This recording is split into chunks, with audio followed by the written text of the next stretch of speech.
اعوذ باللہ من الشیطان الرجیم، بسم اللہ الرحمن الرحیم۔ میرا نام ڈاکٹر ابو عبداللہ ہے اور آپ دیکھ رہے ہیں میرا چینل۔ ہم بات کر رہے ہیں اللہ کی اور اللہ کے ساتھ ہونے والے شرک کی، قرآن کی روح سے۔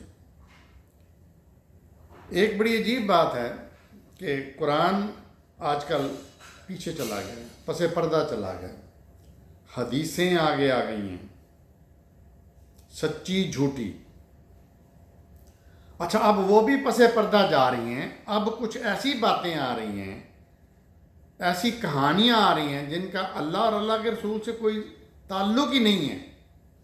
وہ کہانیاں ہیں کچھ غوث اعظم کی، کچھ فلانے اعظم کی، کچھ ٹمکانے اعظم کی، جو اللہ کے بندے تھے اور عجیب عجیب ہیں اور بے شرم۔ ان کو بدذات لوگوں کو عالم کیسے کہا جا سکتا ہے کہ جو اللہ اور اللہ کے رسول کے ذکر کی بجائے کچھ بندوں کا، اگر وہ بندے نیک ہیں تو اللہ کی نظر میں ہیں، اگر وہ برے ہیں تو اللہ کی نظر میں ہیں، اگر ان کی نیکی کا کوئی اجر دے گا تو اللہ دے گا، اگر ان کو سزا دے گا ان کی برائی کی تو اللہ دے گا۔ لیکن آج کل وہ بہت ذکر ہو رہا ہے چینلوں میں، ٹی وی چینلوں میں، اور لوگ سر دھن رہے ہیں، ہزاروں لوگ بیٹھے ہیں، اور ایک ان پڑھ مولوی جو خود کہتا ہے کہ میری کوئی تعلیم نہیں ہے دینی، ایڈمٹ کرتا ہے کہ میں عطر بیچتا تھا، اور وہ جھوٹے سچے قصے بیان کر رہا ہے، جھوٹے قصے بیان کر رہا ہے، اور ہزاروں لوگ واہ واہ کر رہے ہیں۔ اللہ تعالیٰ ہمیں دین کی سمجھ عطا کرے اور ہمیں سیدھا راستہ دکھائے۔ اگلی صورت ہم ذکر کر رہے تھے اللہ اور اللہ کے ساتھ کرنے والے شرک کا۔ سورہ انعام چھٹی صورت ہے، اس کی چھٹی آیت میں فرمایا،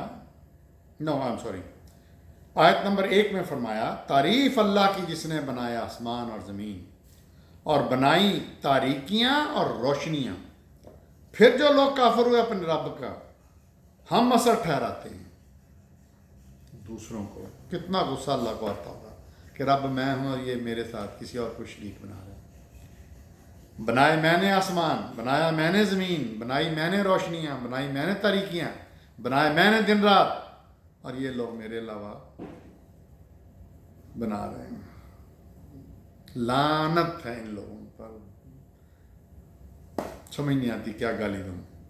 آیت نمبر 2، وہی ہے جس نے پیدا کیا تم کو مٹی سے، پہلی پیدائش آدم کی، پھر مقرر کی ایک مدت، اور ایک مدت جو مقرر ہے اللہ کے ہاں، پھر تم شک میں ہو۔ اللہ کہتا ہے کہ میں نے اس دنیا میں تمہیں ایک مقرر وقت کے لیے رکھا ہے تمہارا ٹیسٹ کرنے کے لیے، تو پھر اس کے بعد یہ مدت ختم ہو جائے گی، پھر اس کے بعد ایک مستقل مدت ہے یوم آخرت کے بعد۔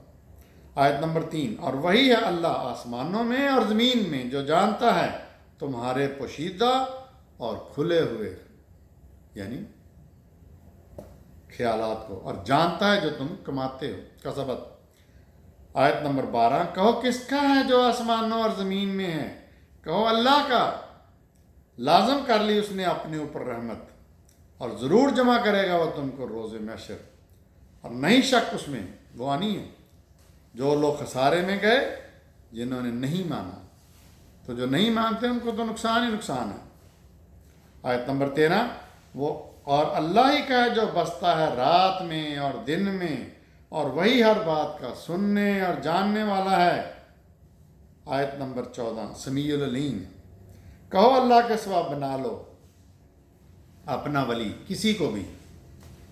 حضور صلی اللہ علیہ وسلم کہا جا رہا ہے کہ کہو بنا لو اللہ کے سوا اپنا ولی، کسی کو بھی۔ وہ تو بنانا والا ہے آسمانوں کا اور زمین کا، اور وہی کھلاتا ہے اور نہیں کھاتا، خود نہیں کھاتا۔ کہو بے شک مجھے حکم ہے کہ میں بنوں سب سے پہلے مسلمان، اور نہ شامل ہونا مشرکوں میں سے۔ آیت نمبر 18، وہ مکمل اختیار رکھتا ہے اپنے بندوں پر، کیونکہ ان کا رب ہے، اور وہ ہے حکیم اور خبیر، باخبر اور وائز، عقل مند۔ آیت نمبر 19، کہو کس کی شہادت سب سے بڑھ کر ہے؟ کہو، یہ پھر حضور صلی اللہ علیہ وسلم کا خطاب جاری ہے، کہو اللہ گواہ ہے میرے اور تمہارے درمیان، اور وحی کیا گیا ہے یہ قرآن میری طرف تاکہ ڈراؤں تمہیں اس سے، اور ہر اس تک جس تک پہنچے کیا تم گواہ ہو کہ اللہ کے ساتھ اور بھی معبود ہیں؟ کہو نہیں، میں گواہ اس پر۔ کہو بے شک وہی ہے معبود واحد، اور بے شک میں بری و ذمہ ہوں اس شرک سے جو تم کرتے ہو۔ یہ جب اللہ تعالیٰ کسی بات کو انفورس کرنا چاہتے ہیں، زور دے کہنا چاہتے ہیں، تو نبی سے کہتے ہیں کہو۔ اور یہ مشرکوں سے خطاب تھا۔ ہم سورہ انعام کی بات کر رہے ہیں، آیت نمبر 22 میں فرمایا جس دن ہم اکٹھا کریں گے سب کو، پھر پوچھیں گے ان لوگوں سے جو مشرک ہیں، کہاں ہیں تمہارے وہ شریک جن پر تم کو زوم تھا؟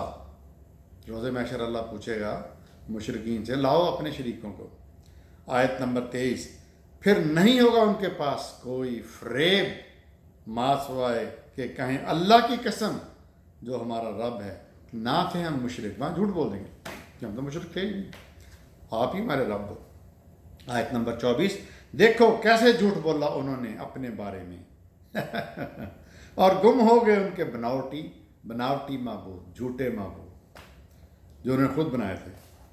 40 نمبر آیت، کہو غور کرو اور بتاؤ، اگر آ جائے عذاب اللہ کا یا آ جائے گھڑی سے مطلب ساعہ، عربی میں مطلب ساعت، قیامت، تو کیا اللہ کے علاوہ کسی اور کو پکارو گے اگر تم ہو سچے؟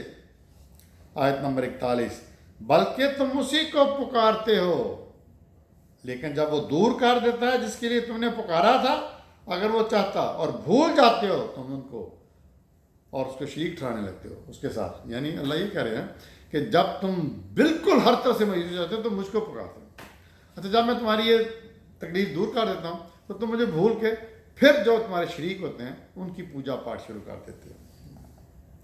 آیت نمبر 56، کہو بے شک مجھے منع کیا گیا اس سے کہ میں، یہ بار بار کہو کہو کہو آ رہا ہے، بے شک مجھے منع کیا گیا اس سے کہ میں بندگی کروں ان کی، عبادت کروں ان کی جن کو تم پکارتے ہو اللہ کے علاوہ۔ کہو نہیں پیروی کروں گا میں تمہاری خواہشوں کی، یقیناً گمراہ ہو جاؤں گا میں اگر کیا ایسا، اور نہ رہوں گا میں ہدایت پانے والوں میں۔ آیت نمبر 59، اور اسی کے پاس ہیں کنجیاں غیب کی، نہیں جانتا انہیں کوئی سوائے اس کے، اور وہ جانتا ہے جو خشکی میں ہے اور جو سمندر میں ہے، بحر، اور نہیں جھڑتا کوئی پتا مگر اس کے علم میں ہے۔ کہاں بندہ چھپ سکتا ہے؟ اور نہ کوئی دانہ زمین کے تاریک پردوں میں، یعنی جو دانہ زمین کے تاریک پرتوں میں ہے وہ بھی اللہ کا حکم جانتا ہے، اللہ جانتا ہے ان کے بارے میں۔ اور نہیں ہے کوئی تر اور نہ کوئی خشک، گیلا اور سوکھا، مگر وہ روشن کتاب میں ہے۔ آیت نمبر 60، وہی ہے جو روح قبض کرتا ہے تمہاری رات کو، اور جانتا ہے وہ جو کرتے ہو تم دن میں، پھر زندہ کرتا ہے تمہیں اس میں تاکہ پوری کرو مقررہ مدت، پھر اسی کی طرف لوٹنا ہے تمہیں، پھر بتائے گا وہ تمہیں جو تم کرتے رہے ہو۔ یہ عذاب قبر کی نفی آ گئی کہ کسی بدبخت نے، یہ کون تھا وہ بدذات آدمی جس نے قرآن اللہ کے خلاف یہ مت شروع کی کہ عذاب قبر میں عذاب ہوتا ہے، اور عجیب عذاب ہے۔ لاکھوں لوگ دنیا میں مر رہے ہیں، کروڑوں، اور حضور صلی اللہ علیہ وسلم کو نعوذ باللہ کی سیٹ کے لے جایا جا رہا ہے کہ یہ کون ہے؟ اب کسی نے حضور صلی اللہ علیہ وسلم کی نہ تصویر دیکھی نہ پتہ ہے کہ یہ کون ہے۔ مائی گاڈ، کس قسم کے ہم مسلمان ہیں، اور کس قسم کا ہمیں علم ہے، اور کس قسم کی ہمیں ہدایت ہے۔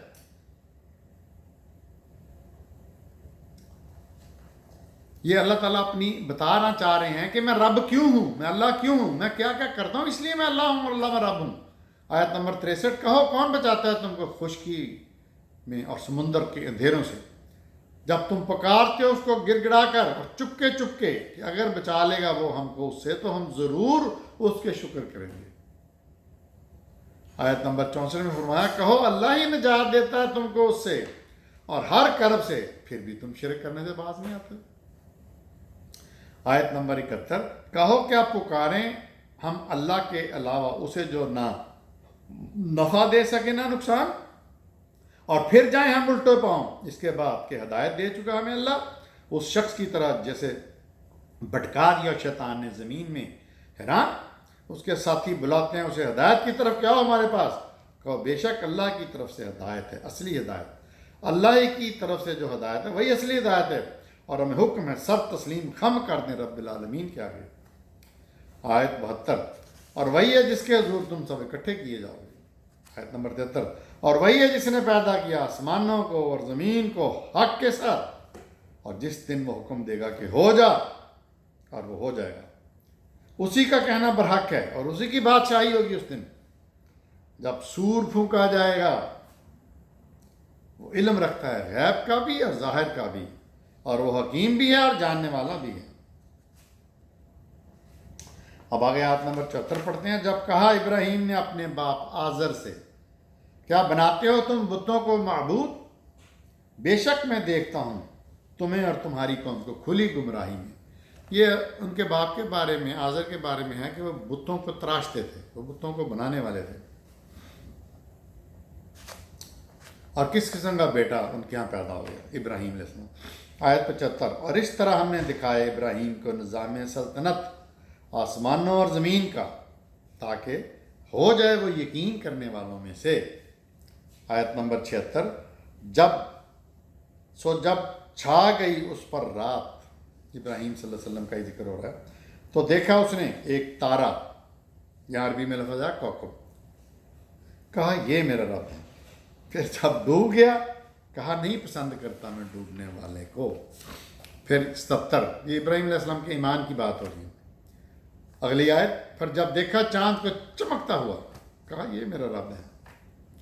پھر جب وہ بھی ڈوب گیا تو کہا اگر نہ کرتا میری رہنمائی میرا رب تو بے شک میں گمراہ ہونے والوں میں سے ہو جاتا۔ آیت اگلی 78، پھر جب دیکھا چمکتا ہوا سورج کہا روشن، کہا یہ میرا رب ہے، یہ بڑا ہے۔ پھر جب وہ بھی ڈوب گیا تو کہا میری قوم بے شک میں بری ہوں ان سب سے جنہیں تم شریک ٹھہراتے ہو۔ یہ ہندوؤں پہ بڑی مثال فٹ آتی ہے کہ وہ ہر ایک کو پوجا شروع کر دیتے ہیں، ہر ایک کی، آسمان کی، چاند کی، فلانے کی، ٹمکانے کی، یہ ان پہ بہت مثال فٹ آتی ہے۔ انہوں نے ہزاروں اپنے بنائے ہوئے ہیں۔ آیت نمبر 79، بے شک میں نے اپنا رخ کر لیا اس کی طرف جس نے پیدا کی آسمان اور زمین یکسو ہو کر۔ انی وجہت وجہ للذی فطر السماوات والارض حنیفا، اور نہیں ہوں میں مشرکوں میں سے۔ آیت نمبر 80، اور جھگڑا کرنے لگی کیا کر رہی ہو؟ اور جھگڑا کرنے لگی اس کی قوم، کہا کیا تم جھگڑتے ہو مجھ سے اللہ کے بارے میں، جبکہ وہ مجھے ہدایت دے چکا ہے اور نہیں ڈرتا میں جسے تم شریک ٹھہراتے ہو اس کا۔ ہاں یہ کہ چاہے میرا رب وسعت والا ہر چیز کا جاننے والا ہے، کیا تم غور نہیں کرتے؟ تو یہاں پہ میں اپنا لیکچر ختم کرتا ہوں۔